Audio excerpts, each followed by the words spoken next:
Hi guys, welcome to Achyuta channel. మేము ఇప్పుడు వెళ్తున్నామండి మల్లూరు లక్ష్మీ నరసింహస్వామి టెంపుల్. ఎటునగర్ నుండి మల్లూరుకి 30 minutes పట్టుద్దండి. లక్ష్మీ నరసింహస్వామి టెంపుల్ ఇప్పుడు జాతర టైం అండి. ఆ జాతర మనకి 10 రోజుల జాతర అండి. లక్ష్మీ నరసింహస్వామిది చాలా మహిమగల దేవుడు, స్వయంభుగా వెలిసిండు. తను లక్ష్మీ నరసింహస్వామి స్వయంభుగా వెలిసిండు. ఆయన నాభి దగ్గర మెత్తగా ఉంటుంది. ఆయన ఎప్పుడైనా చూడవచ్చు, ఎప్పుడైనా దర్శించుకోవచ్చు. మానవ శరీరం ఎలాగైతే మెత్తదనం ఉంటుందో లక్ష్మీ నరసింహస్వామి అలాగే రాతి రూపంలో గట్టిదనం కాకుండా నాభి దగ్గర అతనికి సేమ్ మానవ శరీరం లాగానే ఉంటుందండి. చాలా మహిమగల దేవుడు.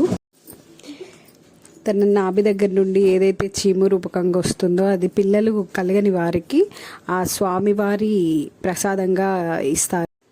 స్వామివారి ఆలయం ఉదయం 8 నుండి మధ్యాహ్నం 1 వరకు, మళ్ళీ తిరిగి 3 నుండి 5 వరకు ఆలయం ఉంటుందండి. ఆ వేళలో రావాలి. ఆ తర్వాత స్వామివారికి శనివారం ఆదివారం తైలాభిషేకం ఉంటుందండి. ప్రతి శనివారం ఆదివారం తైలాభిషేకం ఉంటుంది. ప్రత్యేక పూజలు ఉంటాయి. ఈ ఆలయం మెట్లు 70 మెట్లు ఉంటాయండి. చింతామణి చాలా ఫేమస్ అండి. అక్కడ చింతామణి వాగు, ఆ వాటర్ ఎక్కడి నుండి వస్తున్నాయో ఎవరు కూడా ఇప్పటి వరకు కూడా గుర్తుపట్టలేకపోయారు. ఎప్పటికీ 24 hours రన్నింగ్ ఉంటాయండి వాటరు. చాలా మంచి స్వీట్ ప్లస్ మళ్ళీ చాలా మంచి మహిమగల వాటరు. ఎన్ని డేస్ ఉన్నా కూడా వాటర్ మాత్రం పాకురు రావడం అలాంటి ఖరాబ్ కావడం అలాంటి ఏమి ఉండదండి. చాలా మహిమగల వాటర్. అలాగే మనం మళ్ళీ తిరిగి వెళ్తుంటే దారిలో శిఖాంజనేయ స్వామి టెంపుల్ ఉంటుందండి. అది 400 సంవత్సరాల క్రితం నాటి టెంపులే. ఇది కూడా చాలా పురాతనమైంది.